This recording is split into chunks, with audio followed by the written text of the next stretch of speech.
মধ্য বঙ্গোপসাগরে জন্ম হয়েছিল, সেই নিম্নচাপ কতটা প্রভাব ফেলবে বাংলার উপরে সেটাই ছিল লাখ টাকার প্রশ্ন।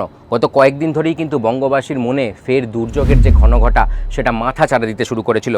নিম্নচাপ এসেছে, নিম্নচাপের জন্ম পুরো দমে হয়েছে, সে খেলাও শুরু করে দিয়েছে, কিন্তু তার প্রভাব কি আদৌ বাংলার ওপর পড়বে? আবহাওয়া দপ্তর বলছে এই মুহূর্তে নিম্নচাপ রয়েছে উত্তর অন্ধ্রপ্রদেশ এবং দক্ষিণ ওড়িশা উপকূলের ওপরে। ফলে নিম্নচাপের যা বৃষ্টি তা কিন্তু এই দুটো রাজ্যই মোটামুটি নিজেদের মধ্যে ভাগাভাগি করে নিতে চলেছে।